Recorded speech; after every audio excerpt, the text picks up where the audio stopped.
Salut, bine v-am regăsit. Astăzi vorbim despre Binance Futures la modul simplist ca toată lumea să înțeleagă cum se face trading pe Binance pe partea de futures, deoarece am primit foarte multe mesaje de la voi: Daniel, fă un tutorial pe Binance Futures. Ei bine, în acest video veți învăța acest lucru. Înainte să începem, eu mai am un video asemănător despre Binance, se numește tutorial Binance Spot și Margin Trading în română, pe care vă invit să-l urmăriți, deoarece veți înțelege mai mult despre această platformă, dar și despre leverage în general. Ce înseamnă leverage-ul, ce înseamnă o poziție de long, ce înseamnă o poziție de short. Undeva pe la minutul 15 explic foarte bine partea de leverage, da, pe care nu o să insist atât de mult în acest video. Și mai am unul care se numește tutorial Bybit Trading România, care o să fac un update cel mai probabil mâine, ok? Și aici explic foarte bine partea de leverage la minutul 4. Bun, după ce vedeți aceste două tutoriale, puteți să vă întoarceți aici să reluăm partea de futures, ca să înțelegeți mai bine despre ce vorbesc eu aici. Bun, revenind, da, bun, acesta este exchange-ul, da? Deci este Binance.com. Dacă nu aveți cont, puteți să faceți cont pe Binance prin linkul meu de afiliat. Dacă vreți, desigur, găsiți în descriere și o să primești ceva din fiurile voastre, dar în mare parte și voi o să primiți o reducere de 10% din fiuri, deoarece când faceți trading pe Binance o să dați niște fiuri la exchange, da? De 10% o să fie în minus și o să primești și eu ceva din acele fiuri, ceva super infim. Asta dacă vreți să ajutați canalul. Dacă nu, niciun fel de problemă, puteți să intrați pe www.binance.com. Mare atenție să fie aici lăcățelul, să fie adresa de binance.com, deoarece s-ar putea ca în unele cazuri să nu fie Binance.com, să cădeți plasă pe un scam sau un phishing, ok? Mare atenție când intrați pe Binance și când vă logați de fiecare dată. Bun. Astăzi am zis că învățăm despre derivative, despre USDSM Future și despre asta vom învăța, dar înainte vreau să vă atrag atenția la un lucru, da? Dacă mergeți la voi pe cont și puteți face lucrul ăsta, dacă vă duceți aici, da? Vedeți aici în dreapta și dați aici pe partea asta, da? Apăsați pe acest buton, vă duce pe acest dashboard și aici o să vedeți, dacă scrollați în jos, o să vedeți partea de fiuri și trebuie să bifați neapărat această parte. Using BNB to pay for fees, 25% discount. De ce e important să bifați voi partea asta? Deoarece dacă aveți BNB în cont, da? Dacă cumpărați niște BNB este tokenul de la Binance, da? Este tokenul făcut de ei și îl puteți cumpăra. Dacă aveți niște BNB în cont, vă va scuti de 25% din taxe, ok? Ceea ce e super mult dacă faceți trading pe această platformă. Bun, deci faceți asta prima dată, bifați acest lucru. Dacă vă faceți cont și prin contul meu de afiliat, din nou o să primiți și mai mult reducere în fiuri. Bun. Deci, după ce ați făcut treaba asta, ce faceți data viitoare? Mergeți la voi pe dashboard, da? Și aveți aici Sport, P2P, Margin, Futures, Earn și tot așa, ok? Bun, mergeți pe partea de Futures, că cel mai important în prima fază este să aveți bani în cont, ok? Deci mergeți pe partea de Futures și aici ce faceți, ok? Hai să vedem, show balance, bun, aici aveți partea de transfer, deoarece trebuie să transferați niște bani, deoarece aveți mai multe portofele, spot, P2P, margin. Când voi cumpărați prima dată cripto de pe Binance, o să fie în spot aici, da? Bun, îi dați transfer de aici și puteți să vedeți că aveți spot to USDM Futures și USDT. În acest moment am undeva la 1000 și ceva de USDT în cont și o să transferăm pentru acest exemplu 100. Bun, deci transferăm 100 din spot, da? În USDSM Futures. Bun, îi dăm conform și s-au transferat. Unde era? Aici, Futures. Bun, deci pe Futures putem să vedem că avem 99.901 în acest moment. Da? Bun, ce facem mai departe? Păi, mai departe mergem pe partea de derivative și mergem la USDSM Futures. Bam, apăsăm pe ea. și ne va duce pe această platformă mirobolantă, da, pe care o vedem aici. Vedem că avem $100 în partea dreaptă, da, puteți să transferați și de aici, adică nu trebuie neapărat să intrați pe portofel, puteți și de aici să transferați, aveți două săgețele galbene, bam, dați pe ele și din nou aveți spot, hai să dăm un zoom. De fapt, nu e suficient zoom-ul. Bun, aveți aici, da, transfer și vedeți că puteți transferați din nou din spot în USDM Future și invers, da, adică puteți face și invers, adică faceți profit și vreți să transferați înapoi, bam, transferați înapoi în spot, da, și vedeți că aveți doar 100. Bun, nu mai transferăm că avem deja 100. Bun, ce avem noi aici? Avem BTC Perpetual, avem Isolated 10X, Place Order, mai avem market, limit, stop limit, TP, SL, ce sunt toate aceste lucruri? Ok, bun. Hai să începem cu prima chestie. Prima chestie avem $100, da, bun. Și vedem că suntem pe Isolated. Ce înseamnă acest Isolated 10X? În primul rând, ce înseamnă leverage și o să vă zic simplu și rapid. Dacă nu ați înțeles, puteți să intrați din nou pe acest video, unul din ele, și aici vă explic eu mai bine ce înseamnă partea de leverage, dar simplist, da? Simplist ce înseamnă? Dacă noi luăm poziție de long, da, cu 10x leverage pe Isolated, înseamnă că noi jucăm cu 1000. Deci noi avem 100 ori 10, da, 1000. Deci jucăm cu 1000. Dar care este schema? De ce ne lasă pe noi exchange-ul să jucăm cu $1000, da, când noi avem 100 în cont? Ei bine, dacă cumva noi luăm o poziție de long, o poziție de long înseamnă că te aștepți ca prețul să crească, da? Și o poziție de short te aștepți ca prețul să scadă în mare parte. Dar noi vrem să luăm o poziție de long, de exemplu cu 10x leverage la prețul ăsta care este la 33.722. Zicem că luăm o poziție și imediat vă arăt și cum se ia poziția. Bun. Dacă prețul de aici crește cu 10% în favoarea noastră, da, deci se duce în sus, merge în favoarea noastră, cu 10% doar de la prețul actual, da, ne-am dublat banii. Din ăștia 100 facem $200. Poziția poți să o lași, adică poți să o închizi și poți să o deschizi când vrei tu, adică poți să faci 150%, 200%, 300% și tot așa. Dar, dacă de aici, de unde intrăm noi, la 33.722, prețul merge în jos cu 10% și noi suntem long, adică noi pariem că prețul va crește, atunci ăștia $100 se vor transforma în 0, adică vei fi lichidat, deoarece ai un preț de lichidare. Asta este schema, de aceea exchange-ul te lasă să împrumuți bani și să joci cu mai mulți bani, ok? Bun. Sper că ați înțeles partea asta, Isolated 10x. Dacă am face un leverage de 5x, ce ar însemna? Da? De exemplu, 10 înseamnă că crește cu 10%, eu vă explic la modul simplist, ok? Bun, cu 5x leverage înseamnă că dacă intri la prețul ăsta, 33.523, și o poziție de long, din nou, adică de aștepți ca prețul să crească, și prețul crește, dar data asta trebuie să crească cu 20%, da? Doar ce ai 5x leverage, ai mai puțin leverage, ok? Dacă crește cu 20%, atunci dublezi banii. Dar dacă scade cu 20%, din nou pierzi banii. Cu cât leverage-ul este mai mic, cu atât riscul este mai mic. Cu cât leverage-ul este mai mare, cu atât riscul este mai mare. Din nou, aviz amatorilor și cei care consideră că se fac bani ușor din trading, foarte, foarte important, ce voi spune în următoarele minute. Trading cu leverage este destul de periculos, mai ales pentru începători. Dacă sunteți la început, începeți cu sume mici, $5, $2, $10, sume mici pe care le puteți pierde în mare parte, deoarece tradingul se învață în ani de zile și nu se învață peste noapte. Și cel mai important, nu treceți de leverage 10x, deoarece nu o să învățați niciodată trading. Dacă treceți mai mult de 10x leverage, mai ales la început, aș recomanda 5x leverage ca să înțelegi cum merge marketul. Deoarece că dacă tu ai luat o poziție cu 100 sau 50, dacă tu oscilează cu 1%, ai pierdut toți banii și nu are niciun farmec trading-ul și ăsta nu este trading, sunt mai mult păcănele, ok? Deci, din nou, nu treceți de leverage mai mare de 10x și sume mici la început, da, mai ales pentru începători. Dacă aveți mai multă experiență, da, și știți ce faceți, desigur puteți să jucați pe sume mai mari, niciun fel de problemă. Bun, asta înseamnă Isolated 5x și mai avem aici o parte de cross. Ce înseamnă acest cross?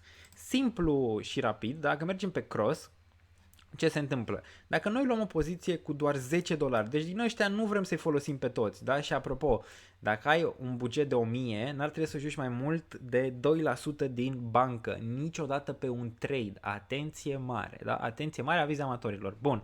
Deci, dacă tu ai 100 și vrei să joci cu $10 și o poziție pe cross cu 5x levier, da? Din nou, același lucru, intri la 33.000, prețul scade 20%, pierzi aia $10, dar nu te lichidează, îți mai ia din cei 90 rămași. Adică îți joacă cu tot contul pe care l-ai aici în mare parte, da? Deci dacă tu ai în cont 1000 și joci cu 100, nu te lichidează, îți mai ia, îți mai scade din ăia până când ajungi la 0, da? Adică îți ajustează leverage-ul în mare parte, prețul lichidării. Cam asta face partea de cross și nu recomand începătorilor. Țineți-o pe partea de isolated, că e mai simplă, cel puțin la început, ok? Bun, sper că ați înțeles diferențele, super simplu. Bun, a doua parte, limit și market, super simplu și rapid. Limit înseamnă că tu îți fixezi prețul la care vrei să intri, da? De exemplu, prețul este la 33.520 și tu nu ai vrea să iei un long aici, adică nu vrei aici. Vrei la moving average-ul ăsta pe care îl vezi tu aici, da? Sau te-ai uitat la playlistul de trading pentru începători de la mine pe Patreon și vă invit să faceți asta dacă vreți să intrați pe Patreon. Am postat și astăzi un update pe Bitcoin că a luat minus 20%, da? Dar, din nou, dacă vreți să învățați despre trading pentru începători, puteți să intrați, am vreo 15 videouri la mine pe Patreon. Bun. Dar, revenind, partea de limit, da? Deci vrei să intri pe un order, să iei un order cu limit, da, cu isolated 5x și vrei să-l pui la acest preț 29.224. Hai să-l punem 29.244. Bun. Îl pui aici, size, să zicem că intri cu cât? Vrei să intri cu 5% din poziție, da? 5% din bancă, da? Bun. Și ce îi dai? Îi dai ce? Buy long, ok? Hai să zicem un pic mai mare. Hai să zicem că intri cu toți, că asta e un exemplu, dar, da? Hai să zicem că intri cu toți 100, da? Vrei toți 100 deodată, ceea ce nu recomand, da? Vezi aici costul este 99,42 în mare parte și poți să-i dai buy long sau sell short. Din nou, buy long înseamnă că te aștepți ca prețul să-ți urce de la 29.244 spre infinit, ok?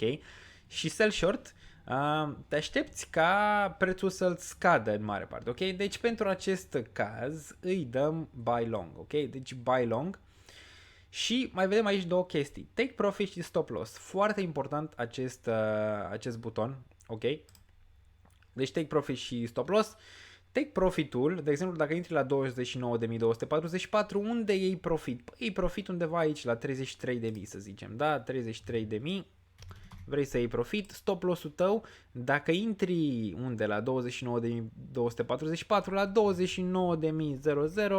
vrei să închizi poziția, nu? Bun. Și ce îi dai? Îi dai buy long, deoarece nu ne place să facem short pe Bitcoin și mai ales aviz începătorilor, întotdeauna la început, cel puțin așa consider eu, nu luați poziții de short, deoarece sunt mult mai complicate decât pozițiile de long, da? Deci la început, dacă zici începători, long only. Ok, bun. Deci am fixat prețul, am fixat valoarea de aici, da? 100%. Și acum ce îi dăm? Îi dăm ce? Buy long. Am fixat ei profitul, stop loss-ul și dăm buy long. Buy long frumos și order submitted, ne arată aici în colț, ok? Bun, unde s-a dus acest order? Rapid. S-a dus aici la open orders, da? Îl vedem aici, bam, open orders, nu a intrat încă și putem să scrollăm, să vedem aici ce înseamnă, bam. Nu a intrat încă deoarece nu a ajuns la prețul respectiv și acum așteptăm. Bam, așteptăm până ajunge la prețul ăla. Dacă nu, nu intră. Bun, pentru acest caz o să-i dăm cancel, deoarece nu o să intre cel mai probabil la prețul ăsta. Bam, îi dăm cancel rapid. Frumos. Și acum revenim sus. Da, vedem că avem din nou $100. Frumos, i-am dat cancel. Nu așteptăm deoarece o să dureze până Bitcoin ajunge în zona asta aici, ok?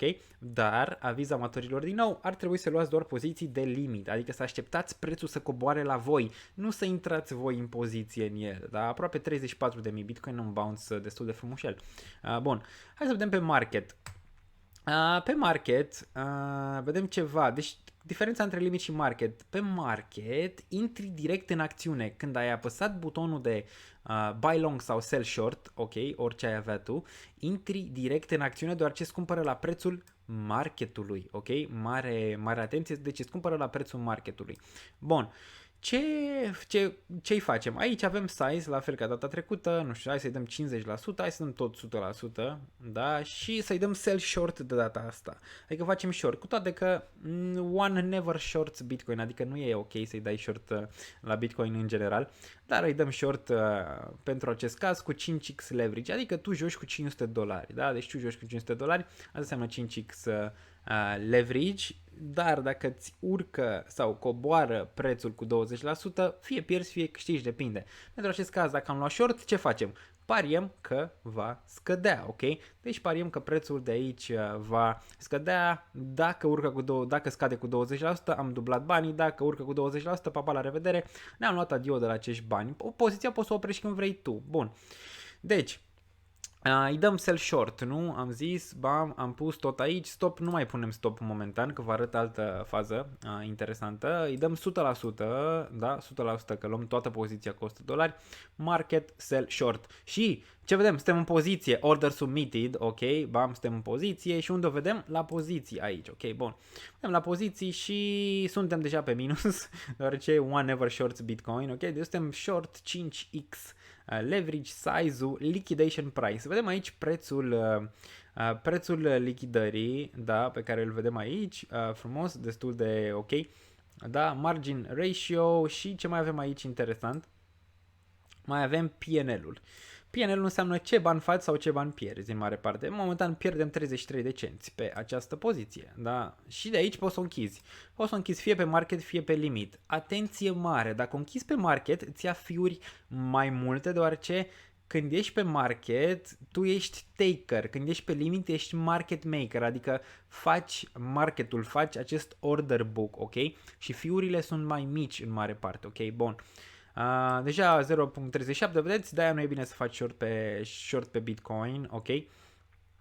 Entry price 33.900 și ceva, vedem aici, mark price-ul nu se vede chiar, nu se vede chiar bine, de-aia nu-mi place așa mult Binance-ul, eu fac mai mult pe Bybit. Dar din nou vedem aici și prețul lichidării, da, adică dacă se duce la prețul respectiv, nici nu văd cât ar trebui să fie aici, cred că e 33.967, cred. Nici nu văd exact care este prețul, ok? Dar asta e prețul lichidării în mare parte, ok? Nu, prețul lichidării este 40.551, hai că l-am văzut. Deci, dacă se duce la 40.551, că noi am luat short, da? Adică noi pariem că prețul scade și uite că scade. Deci când se duce la 40.551 am pierdut tot. Da, deci dacă urcă peste 40.000, am pierdut tot. Dacă nu, da, și scade de aici, bam, facem bani. Deci poți să shortezi Bitcoin dacă crezi că scade. Apropo, că întotdeauna zicea Mircea Badea că Bitcoin scade, păi poți să-l shortezi în mare parte. Dar din nou, revenind, vedem că facem $1, pierdem. Aici vedeți, la PNL. Bun. Și ce mai important aici? Important este take profit, stop loss. Deci ești în poziție, da? Să zicem că îți face 10%, poți să-ți pui un stop loss, da? Sau un take profit. Dacă prețul se duce la cât am vrea noi. Deci am intrat la 33.928, dacă se duce la, nu știu, 33.900. Da, 33.900. Hai să vedem, 33.900. 40 USDT, mark price-ul e 33.903, e cam aproape, 33.850. Hai să ne putem face $1 pe acest live. Stop loss-ul, da, stop loss-ul îl pui la 33.929 și pierzi $0. Bun, hai să-l punem un pic mai sus, 33.950. Bun, dacă se duce la 33.950, pierzi 0.3 USDT. Deci de aici îți fixezi pierderea sau profitul în mare parte. Mark price-ul e la 33.903. Hai să vedem. De fapt nu se vede, trebuie să-i dăm zoom out, că nu vedem butonul de confirm și trebuie să mai facem asta o dată. Bun, suntem 1% pe plus. Din nou, hai să vedem dacă vedem data asta butonul de confirm. Îl vedem, ok. Bun, take profit-ul am zis la cât? La cât am zis noi take profit? Dacă am intrat la 33.928, 33.800. pentru 1,8. Hai mai puțin, 750, 850. 850. Bun. Stop loss-ul 33.000. Cât am zis? 33.950, nu? Parcă. Bun. Și dăm confirm.